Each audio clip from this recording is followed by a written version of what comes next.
Muito bem, muito bem. Estamos aqui com a equipe Pato a Jato, da UTF-PR de Pato Branco, para conversar com o professor Luiz Carlos Martinelli, Bruno Medeiros e os alunos Andriele e João, né, do 7º período de Engenharia Elétrica e do 5º período de Administração, é isso? Isso. Uma equipe bem seletiva aqui, né, fazendo parte. Então, Pato a Jato já tem uma história aqui no campus de Pato Branco, desde 2009, vem surgindo como um projeto de extensão e foi evoluindo aí com muitas coisas agregadas ao projeto, né? Para conversar um pouquinho sobre isso, vamos falar um pouquinho com os professores inicialmente. O professor Luiz Carlos agora está à frente do projeto. Como é que é essa experiência aí, professor?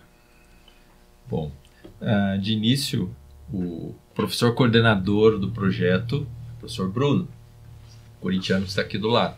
Pois Eu estou como vice-coordenador do projeto. Opa, então... É o VP. Mas assim, de novo, né, a gente sempre comenta que a equipe prática, já dois. desenvolveu, cresceu, que na prática nós dois somos mais facilitadores, né? Ou se existe essa palavra, incomodadores, né? A gente incomoda a equipe para que cresça, para que siga numa direção, no sentido de organização, de alvo. Não tem mais realmente a ideia de coordenação. A Pato a Jato hoje já é uma equipe de 20 e poucas pessoas, 32 para ser exato, né? Tá, é por 30 por aí. E tem uma dinâmica própria no sentido de gestão, de controle de materiais, de compra, de projeto, né? E nós, professores Martinelli e Bruno, só acompanhamos e tentamos direcionar ou tirar algumas dúvidas, resolver problemas burocráticos da instituição e fora da instituição. Eu vou interromper, então, vocês estão ao mesmo tempo já na equipe ou vocês estavam um pouquinho antes? Como é isso? Na verdade, nós estamos ao mesmo tempo. Eu entrei meio de cair de paraquedas na equipe quando o professor Márcio não pôde participar de uma competição em Interlagos em 2014. Sim. E daí eu permaneci na equipe até hoje. E o Martinelli, na mesma época também, acredito ali, começo de 2015, entrou na equipe também. Eu sempre comento que eu peguei o bonde voltando. A equipe tinha participado da Shell Américas em Detroit, e nós enviamos o nosso protótipo para lá. E ao retornar, o professor Márcio me passou, né, a obrigação, né, o dever de acompanhar a equipe. E então já comecei a trabalhar junto com o professor Bruno em resolver o problema de liberar o nosso protótipo da alfândega aqui em Curitiba, né, que eles queriam impor taxas, impostos, dizendo que nós estávamos importando o nosso veículo, né? Então foram 3 meses de boas brigas e discussões até conseguir sair, né, tirar o protótipo lá de Curitiba. E daí para frente os 2 professores acompanham. A gente divide funções, né, Bruno? O Martinelli é mais na parte de burocrática, de resolução de problemas, discussão com reitoria, com direção, e o professor Bruno já mais na parte realmente dinâmica da equipe, né? É bem multidisciplinar, né? Quando surgiu isso, foi uma ideia do departamento de mecânica ou como foi isso? Isso daí remete aos idos de 2009, quando o professor Genaro, que já não é mais professor aqui da instituição, teve a ideia de montar projetos especiais, não só a Pato a Jato, como o Baja também. Certo? E nessa mesma época ele trabalhava em conjunto com o professor Márcio, tanto que o professor Márcio, que hoje é o nosso chefe de departamento, ele é considerado ali o fundador, né, um dos fundadores da equipe. Professor Márcio Nakaura. Né? Márcio Nakaura, exatamente. E daí, né, obviamente que ao longo da carreira dos docentes, você muitas vezes se coloca em outros desafios, né? O professor Márcio se colocou em outros desafios, foi para a equipe de foguetes, né? Sim. E eu e o professor Martinelli, então, assumimos essa, vamos dizer assim, adotamos, né, os alunos da Pato a Jato, e adotamos bem, eu acho, né? Faz uns quase 10 anos aí que a gente tá à frente do projeto, né? Que bom, né? Isso que eu ia perguntar, porque a gente vê aqui aluno de administração, um aluno de engenharia elétrica, ou seja, os alunos dos vários cursos aqui aderem ao projeto. Nós temos alunos da mecânica, elétrica, administração, temos aluno da engenharia de computação, ainda temos da civil, né, que está acompanhando. Já tivemos da contábeis.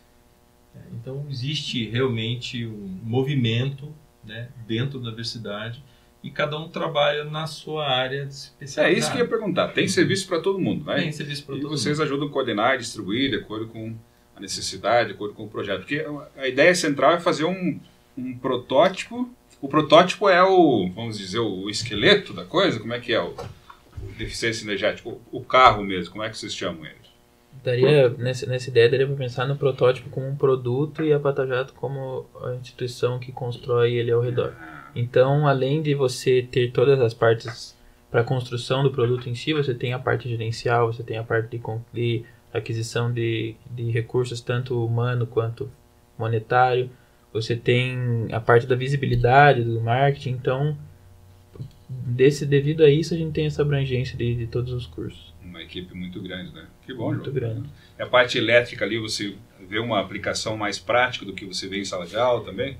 Acredito que em todas as áreas a gente vê uma aplicação, inclusive na parte da elétrica, na parte inclusive da administração.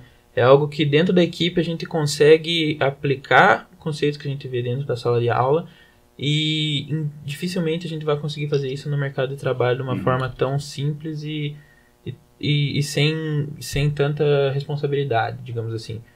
Nós conseguimos criar projetos, desenvolver projetos inteiros, passo a passo, erramos, a gente sabe o caminho das pedras de novo, a gente consegue fazer um novo, e eu acho que é isso que enriquece a equipe, é isso que enriquece cada área e cada curso que participa. Apesar de vocês serem alunos que já estão, cada vez os alunos mudam, né? O projeto continua, mas os alunos vão entrar e eles têm que ter a experiência deles, eles têm que aprender, colocar em prática os conhecimentos, e é sempre um desafio, né? Sim, isso. Sempre tem coisa para fazer, né? Como existe um grupo que aí tem uma visão e aí de repente esse grupo renova, e aí vem uma nova visão da coisa, uma nova visão de como pode melhorar o protótipo, como pode melhorar a nossa organização dentro da equipe, como novas formas de conseguir verba, de conseguir ir para as competições, de conseguir comprar nossas coisas. Sempre tem uma visão nova, uma ideia nova e todo mundo sempre consegue aplicar o projeto, consegue aplicar essa ideia de uma forma bem simples. Que você vai ter não é digamos assim, um projeto somente teórico, né? Que você vai, por exemplo, em alguns cursos você faz lá e o teu produto é um TCC que fica na biblioteca. É uma coisa que precisa ser implementada, precisa ser testada e você tem recursos e muitas vezes falta recurso, você tem que administrar tudo isso. Exato. E isso é um dos grandes motivos das pessoas irem à procura da equipe, que a gente faz o processo seletivo e na inscrição tem um porquê você quer participar da equipe. E a maioria das respostas é que eu quero ter na prática, eu quero fazer na prática o que eu aprendo em sala de aula, eu quero aplicar os conceitos que eu aprendo e muita coisa, principalmente dentro da engenharia, que você pode ver na teoria, mas se aplica na prática, às vezes muda a ideia, às vezes não funciona e aí você tem que arrumar um jeito de resolver aquele problema. E é isso que enriquece profissionalmente cada um que passa dentro da equipe. Com certeza, maravilha, João. E Andriane, qual foi o interesse então para se juntar à equipe? Então, quando a gente tem essa visão da equipe, né, por ser uma equipe de engenharia, a gente acredita então por que alunos da administração vão participar da equipe, né? Então, no momento que eu entrei, que eu comecei a conhecer a Patojato, eu ainda tinha essa visão de o que eu vou conseguir agregar na equipe, né? Mas foi justamente o que o João colocou. Dentro da administração, então, a gente coloca em prática essas questões, principalmente de gestão, a gente consegue desenvolver a nossa criatividade, por exemplo, através da célula de marketing, né? Nós temos dentro da administração, da célula administrativa, 3 módulos, no caso, né? O marketing, o RH e o financeiro.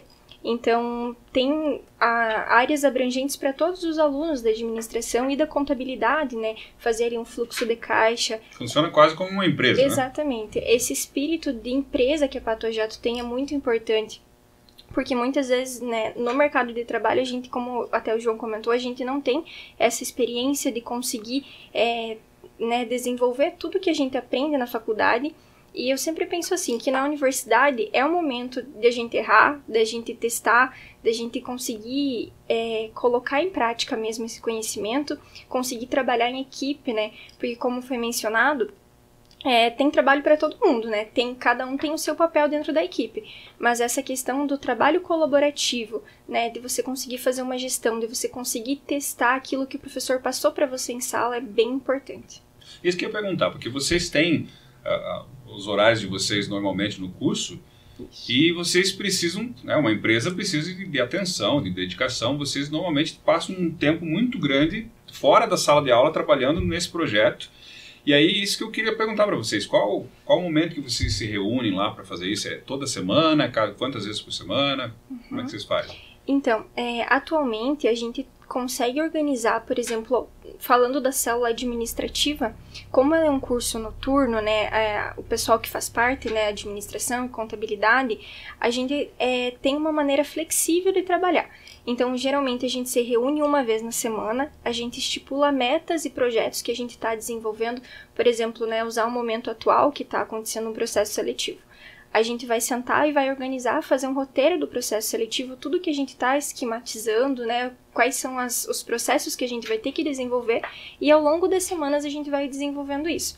Então, o aluno tem um livre-arbítrio para trabalhar dentro da semana, de acordo com os horários, né, que tem disponíveis, e vai trabalhando junto, né, em equipe para conseguir entregar o resultado. Mas tem um prazo de entrega onde todos vão juntar, né? Isso, exatamente. A gente vamos estipular um prazo, né, dentro do que a gente precisa trabalhar, a gente monta aquele roteiro e vai estipular, não, então até semana que vem você vai fazer isso, o que você consegue ajudar. Então a gente vai conversando em equipe, né, pra gente conseguir chegar no resultado, né. Maravilha, funciona quase como uma sprint do Scrum, mais ou menos. Você tem que ter uma Mas aí eu estava pensando o seguinte, professor, se os alunos fazem isso, vocês de repente eles trazem novas sugestões, opiniões sobre o que está acontecendo, mas vocês indicam algumas coisas para que eles estudem também sobre isso, alguns artigos para lerem, alguma pesquisa que vai especificamente para o projeto? Sim, eventualmente, né, como é um projeto já consolidado, boa parte dos processos de fabricação, coisas que envolvem parte técnica, já está bem consolidado. Entretanto, quando se trata de inovação, e então tentar coisas novas, eles acabam procurando os professores, não só eu e o Martinelli, mas como professores de outras áreas técnicas, inclusive da elétrica e da computação, para tentarem resolver esses desafios, né? E aí a gente indica os melhores materiais para eles estarem lendo. Muitas vezes a gente aproveita para desenvolver um TCC, para escrever um artigo. Inclusive a gente tem alunos que são bolsistas dentro da equipe e que eles têm que escrever um artigo no final. Aproveita tudo. Né? Aproveita tudo. Porque assim, eu falo que a equipe hoje, ela está num nível que você engloba as três grandes áreas de colaboração da universidade, né? Que é ensino, pesquisa e extensão. Né? Talvez a mais desafiadora seja ensino, né? Para você ter uma correlação direta com a disciplina, conversar diretamente com os professores. Mas pesquisa e extensão, claramente, a gente faz ou é capaz de fazer. Né? Então, o próximo desafio seria incorporar a equipe dentro do ensino, porque pesquisa e extensão a gente já está fazendo muito bem. Porque um dos conceitos de inovação, criatividade é diferente de inovação, pelo menos na minha área, né? Dizem que criatividade é coisa de pobre, inovação é coisa de rico, né? Mas a criatividade, às vezes você está lá e faz alguma coisa assim, meio despreocupadamente, mas não tem aquele intuito de usar uma técnica, alguma coisa mais específica ali para melhorar o processo, o produto, né? Para que ele seja mais... Por isso que ele deve ser consultado, deve ser empregado. Apesar de ser consolidado, já sempre tem alguma coisa para melhorar, né? Com certeza. E parece que a marca de vocês de quilometragem melhorou, né? Sim. Foi quanto que... A primeira Shell Eco Marathon, que foi em 2016, acho que vocês participaram? A Américas foi em 2015. 2015. Quantos quilômetros fez com 1 litro de etanol? Acho que era na faixa de 300. 300. Isso. E essa última foi 767, né? Com 1 litro de etanol. Com 1 litro de etanol. E o etanol é fornecido lá, né? O etanol não dá para levar o etanol de casa, que é o nosso etanol. O etanol mais puro, de milho, né? Mas... E em condições diferentes dos testes, etc, né? Aqui digamos, a gente testa no Brasil, na pista da UTF, que é uma pista emborrachada, então e com etanol daqui. Sim. Então a condição é totalmente diferente lá de uma pista realmente de corrida, com um clima diferente, temperatura diferente e o etanol diferente. Então muitas coisas da adaptação também tem que ser feita lá, né? Quanto que pesa o veículo? Na última pesagem nessa Shell ele deu 45 quilos. 45 quilos. E o piloto? O piloto ele tem um peso mínimo de 50, então a gente sempre tenta trabalhar em pessoas que tenham esse peso mínimo. O nosso piloto atual tem 50 quilos. Mas o piloto agora, ele não pôde vir hoje aqui porque ele é de São Lourenço, né? Mas assim, já houve vários pilotos aqui na equipe, né? E, digamos assim, ele tem que ter um certo peso, uma certa estatura, ou uma inclinação para ser piloto. Eu quero ser o piloto. O que é feito na equipe? Primeiro, é lógico, estatura, para que ele caiba no protótipo. Segundo, a questão de peso, porque ele não pode ter um peso em excesso, porque não tem como tirar esse peso. Mas nós tivemos uma piloto, né, que ela tinha menos que 50 quilos. Então nós tínhamos que agregar peso no veículo através de chumbo, alguma peça, para chegar o equivalente a 50 quilos. E a pessoa se candidata, né, normalmente assim, e depois passa por um teste de piloto.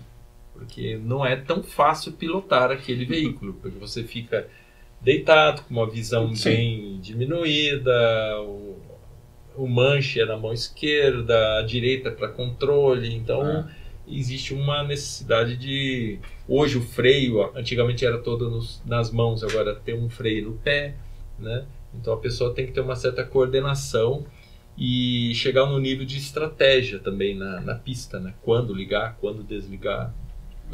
Só para contextualizar, então o carro ele não fica o tempo inteiro ligado, né? Então ele tem uma aerodinâmica, uma rolagem boa o suficiente para a gente ligar e deixar ele apenas na inércia.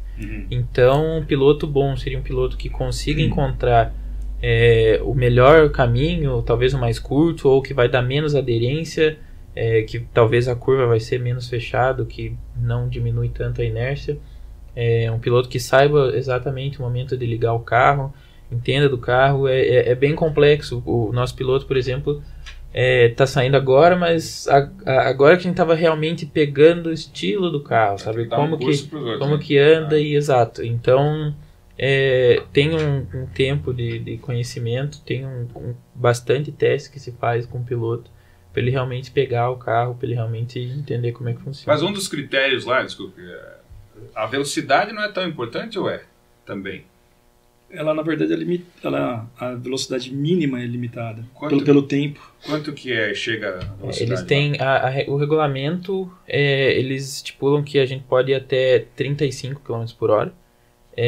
Porém, a gente tem um tempo para fazer que são... A gente, por exemplo, agora na Shell Américas, a gente tinha 4 voltas para fazer em torno de 35 minutos. Cada volta com aproximadamente 4 km. Com 4 km. E vocês têm quanto tempo para treinar na pista lá antes da competição? A gente tinha 2 dias, a competição são 5 dias, então o segundo e o terceiro é aberto para teste. Então aí que é importante testar, porque daí pega o tempo de volta. Inclusive, caso você passe, houve equipes que passaram dos 35 minutos, você perde a prova. Então você tem que fazer 4 voltas, no mínimo 4 voltas e no máximo 35 minutos. Inclusive, convidar quem está nos assistindo a entrar no canal do YouTube, porque lá existe então a filmagem exatamente do protótipo fazendo o teste, né, na pista. Dá para você ver todo o trecho, quando liga o motor, quando não liga, você observa isso. Do que ele é feito, professor? Hoje o protótipo ele é feito uma parte em fibra de vidro, uma parte em carbono, uma estrutura em alumínio, liga de alumínio, a parte transparente com policarbonato. E a lembrança da nossa inovação técnica, que a caixa de roda foi feita de fibra de juta, que é uma fibra vinda da Amazônia. Algumas empresas participam no patrocínio disso, né, eventualmente. Mas assim, como é que foi no começo, quando vocês assumiram aí a coordenação? Como é que eram os recursos para vocês? Basicamente, os recursos eram dos próprios alunos ou dos professores, né? Tinha um recurso ali proveniente dos editais internos, né, mas eles eram insuficientes no primeiro momento. Então, tanto que a primeira viagem para os Estados Unidos foi feita uma vaquinha online e eles arrecadaram boa parte do dinheiro dessa maneira. Sim. E mais o auxílio das famílias, né? Eu lembro no Facebook, né? Fizeram... Foi, então, não tinha assim, nem Instagram, eu acho que era, né? Acho que não tinha não. Não tinha, Facebook, mas não tinha adesão. Pouco, né? Não tinha adesão que tem hoje, né? E agora está sendo quase que autossustentável com os prêmios que vocês estão ganhando. Mostrando isso. Agora vai depender da nossa administração também do dinheiro e da continuidade dos recursos, que são bastante importantes vindo das empresas, né? Os patrocinadores entram assim conforme a sua categoria, né? Bronze, prata, ouro, diamante, né? E isso representa também toda o marketing, como diz Andriele, né? O logotipo. E para nós é importante, para eles é importante, inclusive aconteceu nos Estados Unidos, né? Dos jovens lá chegarem e apontarem, olha, tal patrocínio, né? E aí eles reconheceram, né? Sim. E isso nos traz também não só o dinheiro, mas toda a parte de injeção eletrônica. Nós somos parceiros da empresa, né? No caso a Ingepro, né? Que ela fornece a toda a parte de instrumentação da injeção eletrônica. É o que a gente chama de transferência de tecnologia. Né? Exato. Então, realmente, como professor, é interessante ver assim o debate de um aluno com o engenheiro da Ingepro, porque eu me lembro de nós estarmos lá na Ingepro e os dois debatendo um assunto X e eu só observando. E daqui a pouco o engenheiro virou e falou para o nosso aluno, isso ninguém tem. Esse parâmetro que ele citou, ninguém tem. Nós vamos preparar, verificar se a nossa consegue colocar para o próximo produto. Então, existe essa troca, sim, de saberes, de transferência, ela é nos dois sentidos. Que maravilha. Entendeu? É bem interessante, porque normalmente as empresas de injeção eletrônica pensam em potência, em velocidade, e nós queremos exatamente o contrário, né? Queremos economia. Então, é um desafio para eles também. Que maravilha. E além dessa troca, essa transferência, né, André, você tem que gerenciar toda essa parte do marketing, mas, por exemplo, quando tem uma competição fora, assim, como é que fica? Quem que vai da equipe? Porque vocês têm recursos limitados, assim, todos são importantes, mas chega um momento que vocês têm que decidir, vocês não vão poder ir, ou vocês vão, como é que é? Sim. Então, nesse momento é bem complicado avaliar, né, porque todo mundo gostaria de ir, né, são as competições, a gente tem a Shell Brasil, né, e agora, por exemplo, a Shell Américas lá nos Estados Unidos. A gente busca avaliar o trabalho dos alunos durante o ano, né, durante o período que estão na equipe. Então, como os recursos eles, né, não dão para todos irem, né, até as competições, a gente faz essa avaliação. Então, por exemplo, a gente avalia quem conseguiu entregar, né, para a equipe, quem conseguiu utilizar seu tempo a favor, né, fazer essa questão de empregar mesmo para a equipe esse tempo e trabalhar da melhor forma possível. Também a gente avalia o que vai ser necessário lá na Shell, né, na competição. Então, por exemplo, não adianta a gente mandar ali 10 alunos da administração, sendo que a gente vai precisar dos engenheiros no momento, né? Então, por exemplo, para a Shell Brasil, ano passado a gente conseguiu levar, né, um grande número de pessoas, a maioria da equipe foi, né? Mas agora para a Shell Américas, então, a gente pensou toda na logística, como que seria, né? A gente teve uma preparação, né, para ir para lá, então desde o ano passado a gente tá fazendo essa programação e a gente foi avaliando isso. Então, a gente pensou naquele momento quem que vai ser imprescindível lá, quem que a gente vai precisar de lá, para assim escolher os nomes, juntando com o trabalho que foi feito durante o ano. E qual é o momento que vocês se reúnem, a equipe toda aqui? Vocês têm um dia por mês determinado para isso? Apesar de cada um ter um turno, né? É complicado para se juntar. Provavelmente vocês façam coisas que sejam em outros dias e outros horários, né? Sim, exatamente. Assim, a gente faz reuniões de células, né? Então, por exemplo, na segunda-feira, por exemplo, a gente faz uma reunião da célula administrativa. Então, ali todos os integrantes do marketing, do RH e do financeiro vão se reunir para a gente debater as nossas metas do administrativo. Assim como todas as células eletrônica e mecânica, enfim, vão se reunir. Para a gente fazer uma reunião da equipe, devido aos horários, é bem complicado. A gente tem projetos futuros para fazer essas reuniões serem mais recorrentes, né? Para a gente conseguir um horário em que todos possam, provavelmente seria no período da noite, né? Algo nesse sentido. E quanto ao espaço aqui na universidade, professores? Espaço, como é que vocês consideram, né? Devido à grandeza já do projeto, da repercussão que teve, a importância para a ciência, tecnologia, tudo isso, né? Como é que está a adequação aqui do lugar? A história conta que no início nós tínhamos um corredor de 4 metros por 1,5 metro de largura e era tudo que nós tínhamos. Era uma parte do laboratório de usinagem do bloco H da mecânica. Até hoje o professor Fábio Lima tem arrepio, né, de 40 alunos andando num trecho complicado, e é um enchendo o outro, né? Toda a parte de pintura, de estrutura tinha que ser feita fora do bloco H, lá fora, então quando chovia era um caos, era um problema. Com o passar dos anos e com o investimento da instituição, a gente conseguiu aquela chamada área das equipes, que fica na lateral ali do bloco H.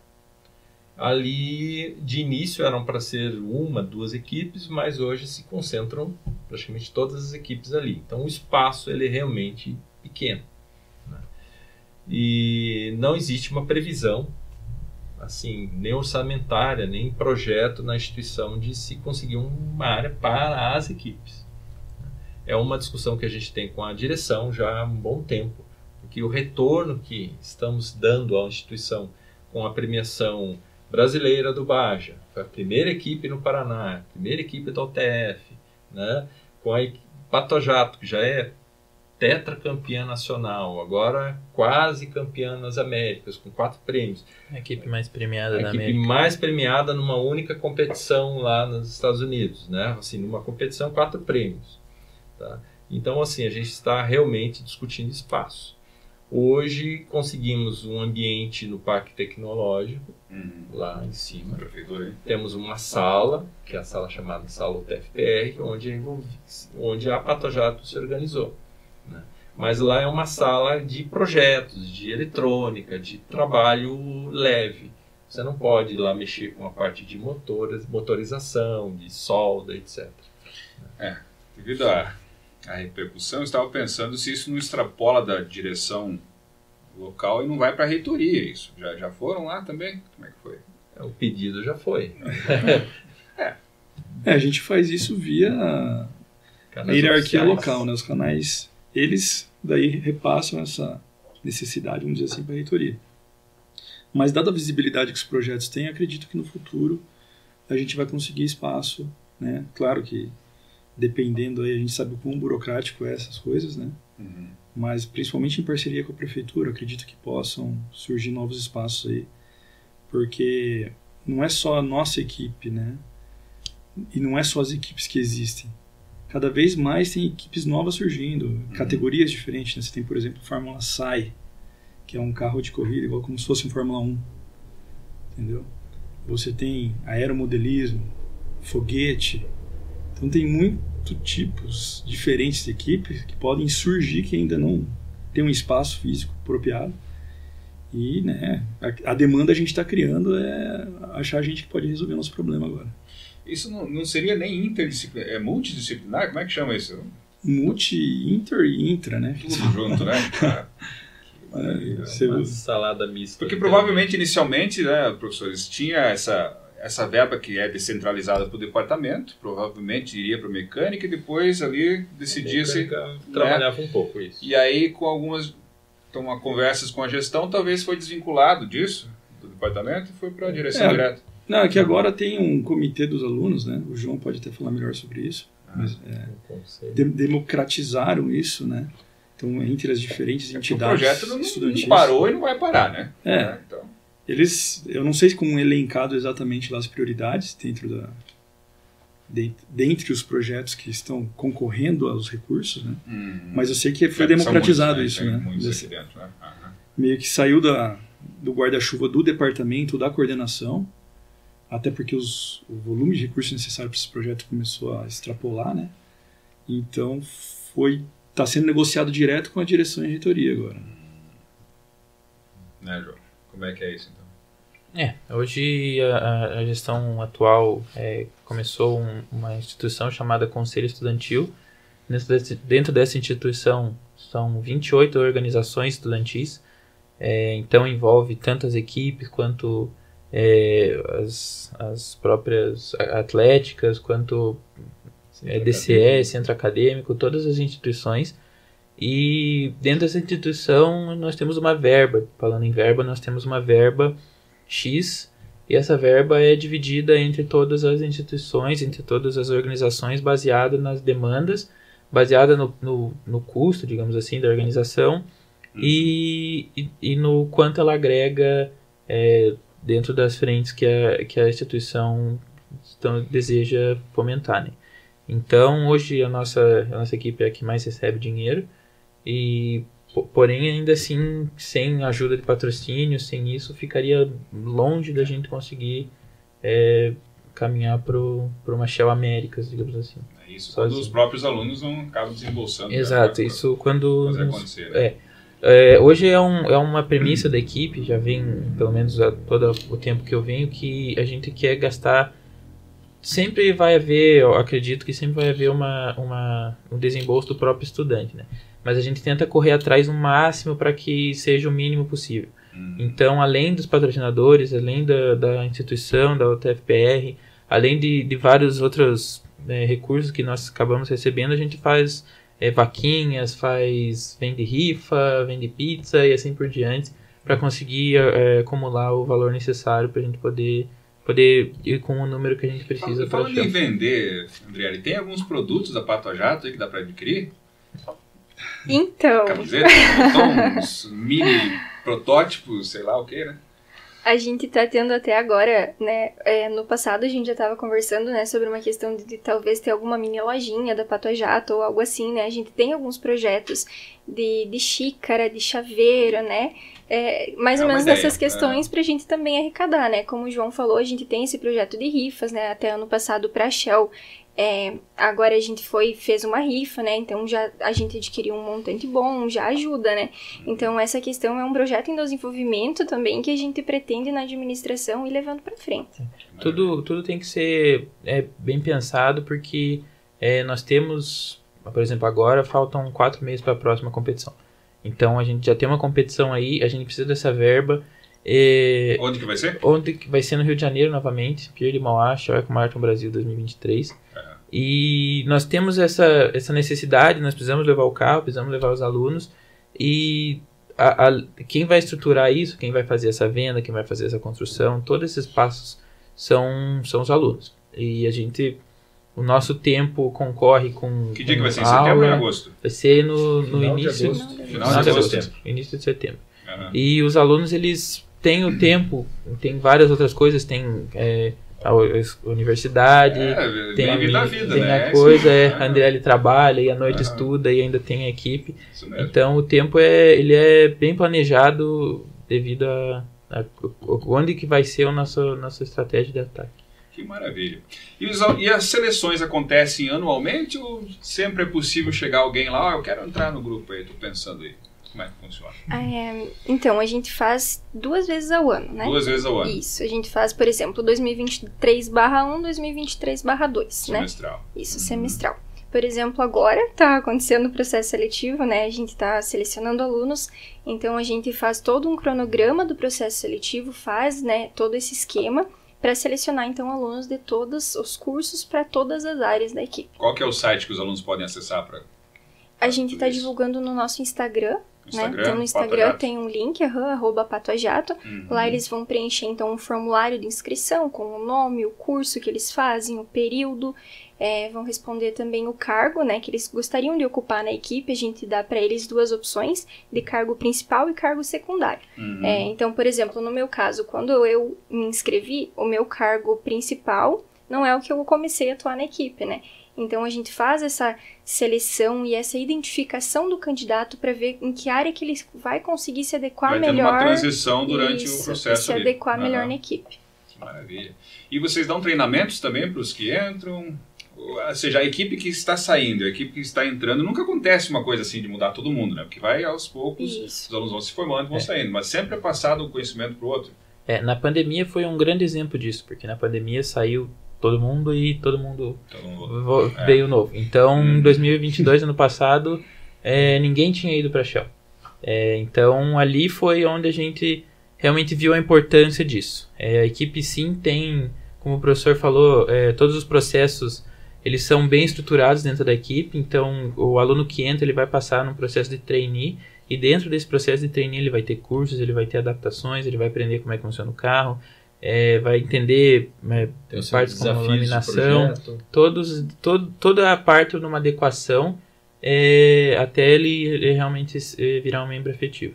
Eu acho que vale a pena vocês falarem como que é depois do processo seletivo, né?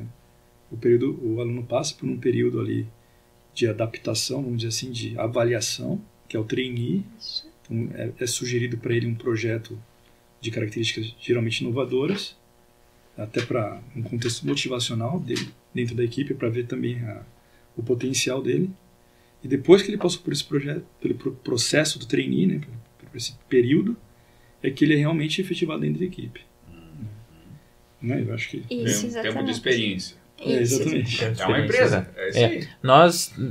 Ainda nós testando o candidato, vendo se ele realmente vai se adaptar, se ele realmente vai correr atrás, porque a gente não paga, né? Então o que a gente precisa realmente é de gente que esteja engajada, que tenha vontade de participar. Então a gente procura analisar isso também no processo de trainee, e eles também entendem se eles vão conseguir se adequar à equipe, entendem se é realmente a área que eles querem. E aí depois do processo de trainee que é feita a efetivação, que aí eles se tornam realmente membros efetivos da equipe. Parece que são dois desafios grandes, né? Um é o humano e o outro é o técnico, né? O tecnológico. O humano vocês estão sempre bem servidos, né? Que estão sempre trocando informações e treinando, mas vai depender de cada um, né? De querer se engajar, de se comprometer com a coisa, não só se envolver. Eu estou aqui, o que eu faço agora? Não, você já tem que ter alguma disposição para fazer. E chega num nível que o aluno se envolve tanto que ele pode até esquecer da universidade. Né? Não precisa mais um curso de mecânica, vamos terminar aqui. Ele tem que lembrar que ele tem que fazer que o objetivo principal dele era se formar, né? Então, a gente tem que tomar esse cuidado também de estar orientando eles. Quando eles deixam um pouco de lado a universidade, a gente lembra eles que eles têm a universidade.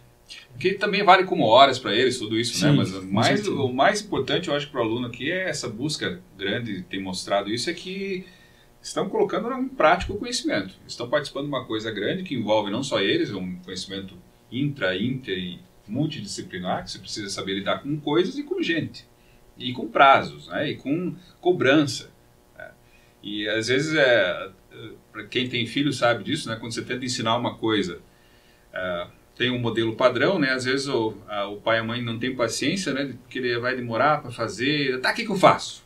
Às vezes você tem que deixar, por mais que você saiba que é uma coisa que tem que dar certo ali, mas você tem que dar um tempo de experiência para o aluno também, né? Apesar de já ser consolidado o projeto, né? É um fato interessante que sempre comento, a gente falou no início aqui que nós somos facilitadores, né?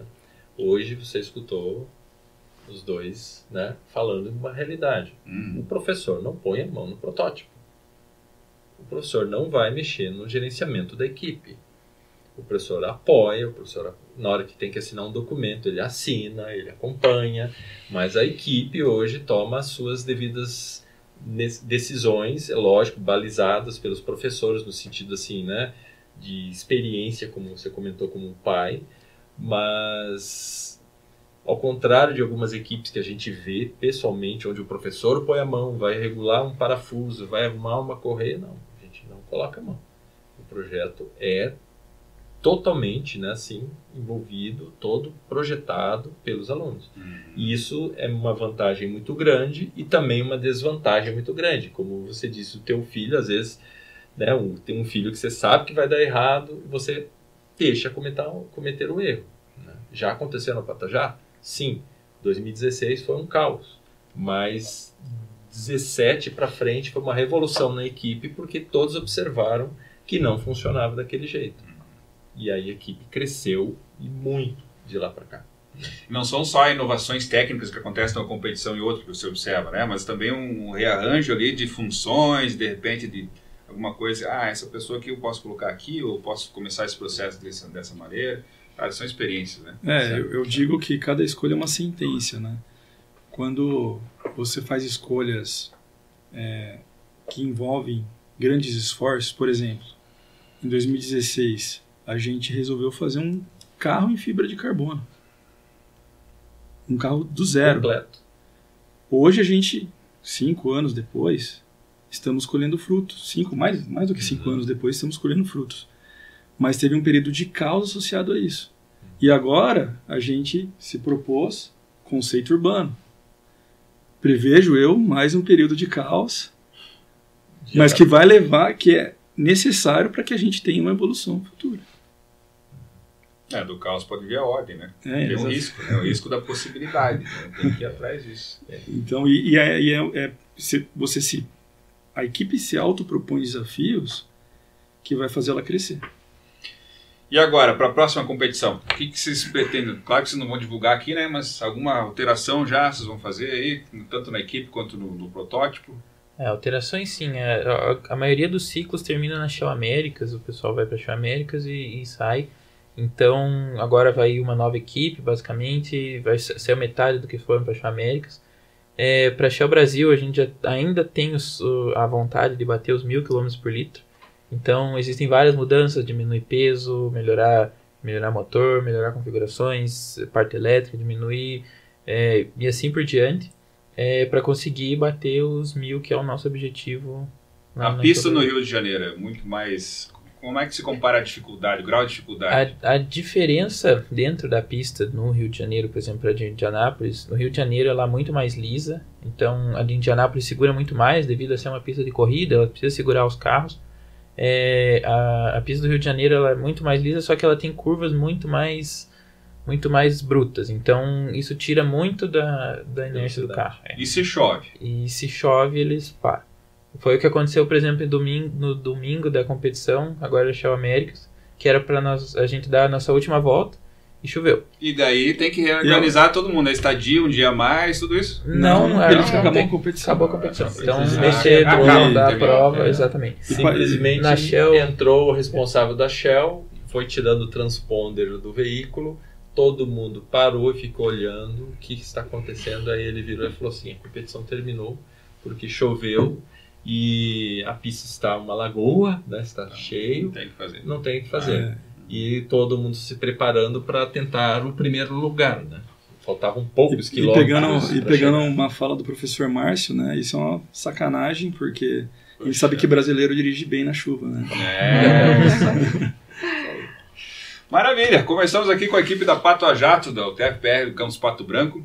E você que está aí, de repente, interessado em fazer parte dessa equipe, você pode entrar no Instagram, né, @patoajato, buscar os formulários, passar pelo processo de seleção e você precisa ser uma pessoa engajada, comprometida, que quer fazer parte de um projeto grande como esse. Então, parabéns a todos aqui.